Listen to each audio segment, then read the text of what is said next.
Welcome to Dates and Dead Guys. The conflict between the Apache and Comanche is among the most long-lasting and brutal in all of Native American history. Sworn enemies, they fought each other in what the Spanish and Mexico called a war of extermination. By the late 1500s, the Eastern Apache had established a dominant presence in the southern region of the Great Plains. The area secured for them good buffalo hunting grounds, while also giving them space to practice agriculture. It was the best of both worlds. A semi-agrarian lifestyle diversified their diets, and right next to the most valuable food source in all of North America. The Comanche at the same time were outcast. Forced to unfavorable territory by more powerful groups like the Apache, their culture became aggressive and vengeful. But in the middle of the 1600s, one big change, caused by their greatest enemy, will lead them to becoming the most powerful native group in American history. In the 1500s, Spanish success in Mexico led to a continued desire to conquer. It was kind of their thing. The Europeans gradually moved north and had continued to colonize and spread their influence, until they reached Apache territory. Spanish conquest was a directive. They brought with them metal armor, guns, and hundreds of horses as they spread into the territory of modern New Mexico around 1600. With overwhelming power, they quickly subjugated many native groups within the region. They forced them to take on Christianity and work for them as payment, just as they had done in Central and South America for the previous 100 years. However, the nearby Apache were less agreeable. The Apache violently raided these new Spanish settlements, stealing horses in the process. As they watched the Spanish from a distance, they learned how to ride them. By the 1650s, the Apache were conducting mounted raids on horseback. The added speed of the horse made them even more dangerous and effective. The constant harassment was more than the Spanish in the region could take. Spanish settlements like Taos and Santa Fe were frequent targets, and the Pueblo Indians the Spanish had conquered were the unfortunate victims of Apache terror. As Spanish subjects, the Pueblo expected protection, but the Spanish could not effectively provide them with any.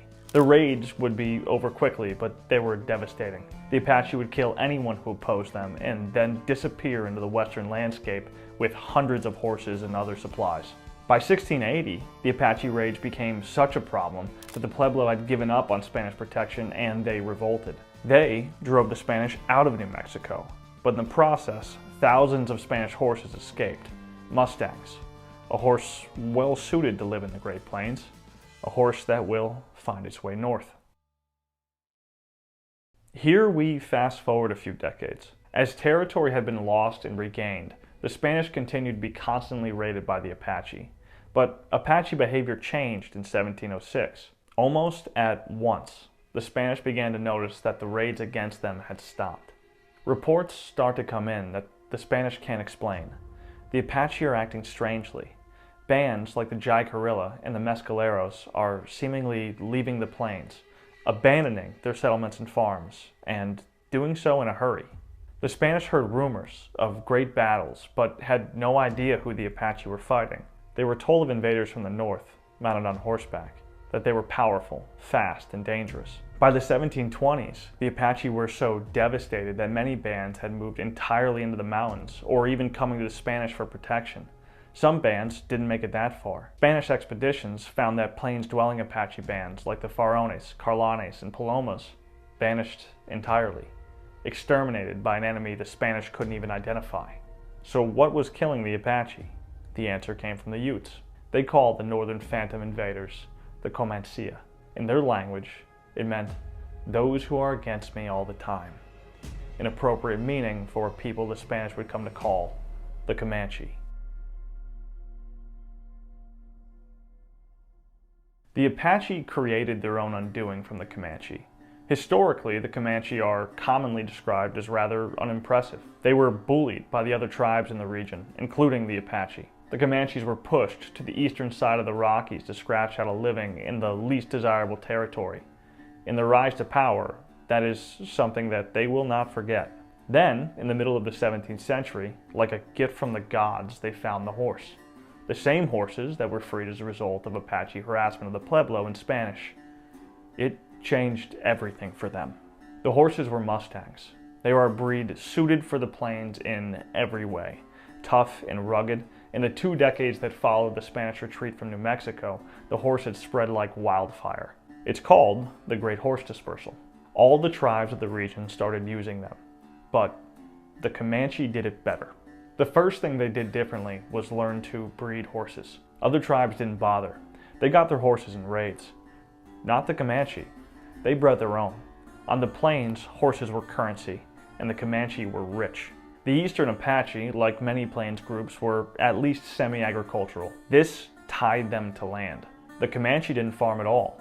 As full nomads, they could be anywhere on the plains, and horses gave them the ability to cover ranges previously thought impossible. If you were within 400 miles of the Comanche, you were in danger. As buffalo hunters, this range was incredibly valuable, but as warriors, it made them terrifying. Most raids would come in spring and summer, when the grass in the plains was high enough that the Comanche were sure they had enough food for their horses. They would often move at night. The light of the full moon would illuminate the plains, offering them visibility to both attack and escape. The raids were brutal. Murders, tortures, and acts I am reluctant to bring up on YouTube. This was so common that settlers would refer to these conditions as the Comanche Moon. But their greatest advantage, what made them more effective than everyone else, was that they fought fully mounted. Almost no other tribe did this. George Catlin, the artist for this image, witnessed the Comanche firsthand. He describes what he saw. Quote, "On their feet, they are one of the most unattractive and slovenly looking races of Indians I've ever seen. But the moment they mount their horses, they seem at once metamorphosized. I am ready, without hesitation, to pronounce the Comanches the most extraordinary horsemen I've seen yet in all my travels." End quote. They learned to fire a bow perfectly while riding at both enemy or buffalo. They would shield their bodies from their enemies by hanging off the sides of the animals while simultaneously shooting under the neck with deadly accuracy. The Apache used the horse to aid travel, but would dismount to fight. On foot, they were a match for anyone, and they were just as brutal as the Comanche. If they could catch the Comanche without their mounts, they may have even had an advantage at times. But the Comanche lived on the horse. Finding them was even impossible because on the warpath they never slept in the same place twice. It wasn't that way with the Apache. Their agriculture made them predictable, and their fighting style was outdated. Author T.R. Fehrenbach said it best in his book, Comanches, A History of a People. Quote, "It was this very taste for corn that killed them, when their land was invaded by true savages on horseback." End quote. If the Apache were a terror to the Spanish, the Comanche were worse to the Apache. But their true mission wasn't to exterminate them. They were after resources, most importantly the range of the buffalo. I mentioned before, the Comanche remembered how they were treated when they were weak. It made them vengeful and very aggressive toward their enemies. In the book Lipan Apaches by Thomas Britton, it's written, quote, "The purpose of the Comanches was always the same. To catch the Apache off guard at the rancherias, to make a sudden assault, kill as many Apaches as they could, capture some women and children for the slave trade in New Mexico, and plunder the rancherias and destroy the huts and crops." End quote. The war between these two great powers, lasting decades, has mostly been lost to history. Even the Spanish only witnessed it at a distance. But we do know it was brutal enough that all Comanches everywhere became foes of all Apaches. The results that were recorded are what tell us the story. The Lipan were among the last Apache remaining on the plains. By the 1720s, the Mescaleros and Jicarillas had already retreated. In 1723, a mysterious conflict occurred. It's called El Gran Sierra del Ferrero. From what we can tell, a massive attack by Comanche against the Lipan lasted several days. It ended with many dead Lipan warriors, but the Comanche also captured huge numbers of women and children. Like the other bands, the Lipan were forced to retreat to the mountains and deserts, stuck as skulkers in the Spanish borderlands, with an overpowering force to the north in the Comanche and a sworn enemy to their south in the Spanish. For the Apache, it was time for a new strategy. In 1749, something weird happened. The Apache rode into San Antonio looking to make a peace treaty with the Spanish. The Spanish were thrilled because since the city was founded in 1719, the Apache had been constantly raiding them, and not on a small scale. Kidnappings and murders were common. The Apache made off with thousands of horses and countless supplies in that time. It was a serious problem, and a major relief to the Spanish when the Apache asked for peace. The uptick in raids coincided with the Comanche kicking them out of their territory. The plains offered them more in food and resources than the mountains and deserts that they had been forced to. The Apache didn't only ask for peace. They also wanted the Spanish to build a mission and presidio in their territory so that they could convert to Christianity. This is something that they had been previously reluctant to do. The Spanish priests leaped at the opportunity. It took a couple years to approve, but doing this would solve several issues for the Spanish. They could put a stop to Apache raids, maybe for good, and they could also make them Catholic, saving their souls. There were rumors of gold and silver deposits in the area, but I am sure that that was entirely unrelated to their decision. Locations for the mission were scouted, and it was decided that they would build the mission and presidio at a location called San Saba. Funding was secured by a rich Spaniard. All he wanted in return for footing the bill was that his brother, Father Alonso Giraldo de Terreros, run the mission. A competent and experienced Spanish officer, Don Diego Ortiz de Parilla, would overlook the project. In April 1757, the Spanish gathered their supplies, a few priests, 100 soldiers, and about 2,000 animals for the project. But strangely, once they got on the way, the Apache were absent. When the party arrived at San Saba, the Apache were also nowhere to be found. Regardless, the mission and presidio were built about 2 miles apart from each other, and both were protected by a large wooden palisade. Occasionally, the Apache would visit the mission. They would ask for gifts and promise to relocate there soon. But after months of them not doing that, the Spanish were becoming increasingly frustrated. Some of the priests felt this whole thing was just a trick, and that the Apache really only wanted gifts. This whole thing was a trick, but not for gifts. In March, the Spanish learned the real reason the Apache had led them there. San Saba was not part of Apacheria. It was Comanche territory, and the Apache were trying to start a fight.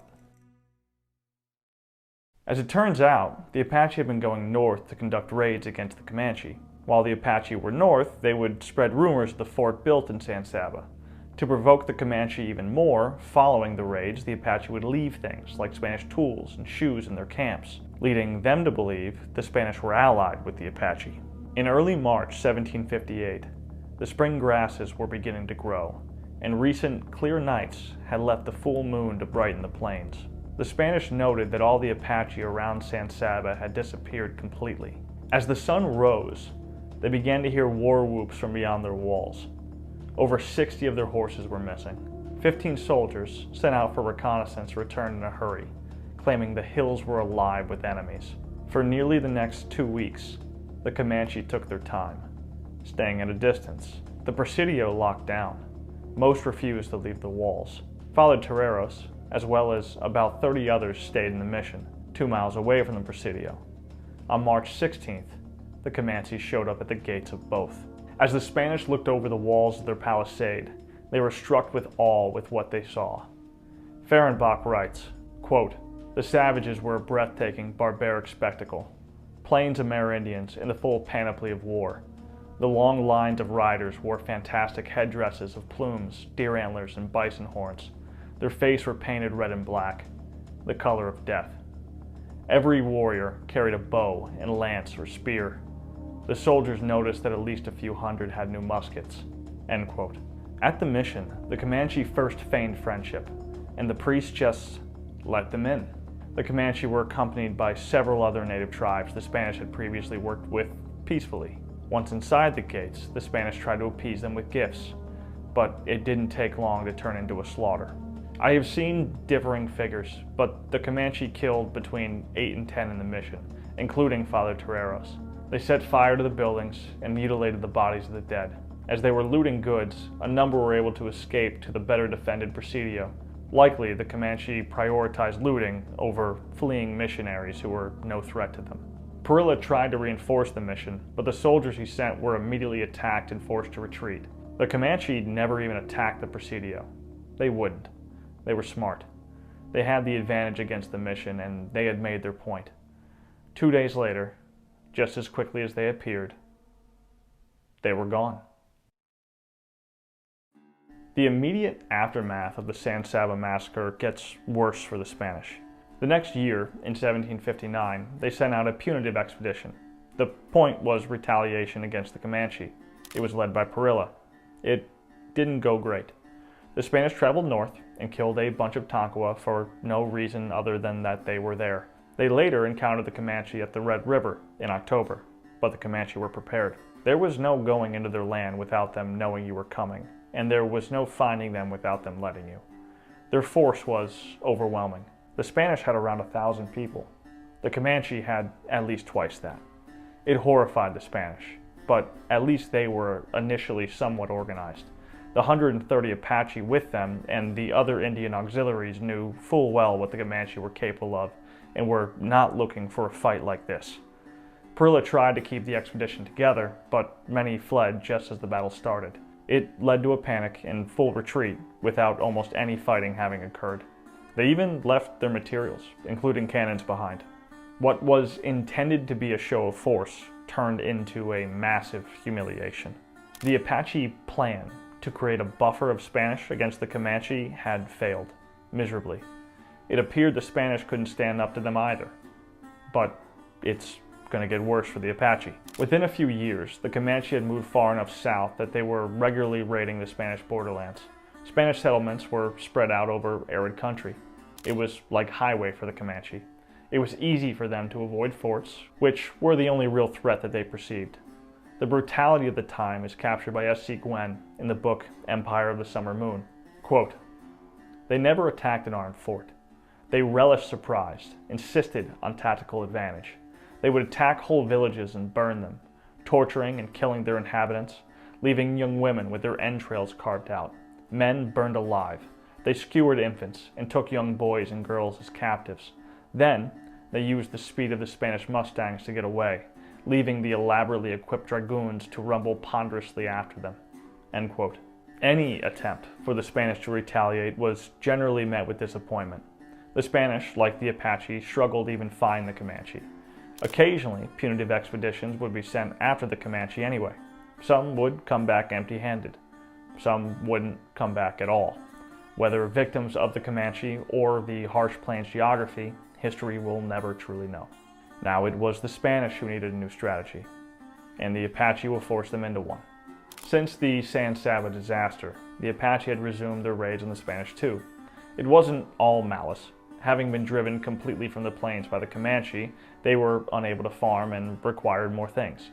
In 1780, the Texas governor, Domingo Cabello, wrote from San Antonio, quote, "There is no instant, day or night, when the reports of barbarities and disorders do not arrive from the ranches. Totally unprotected as we are, this can only result in the complete destruction and loss of this province." End quote.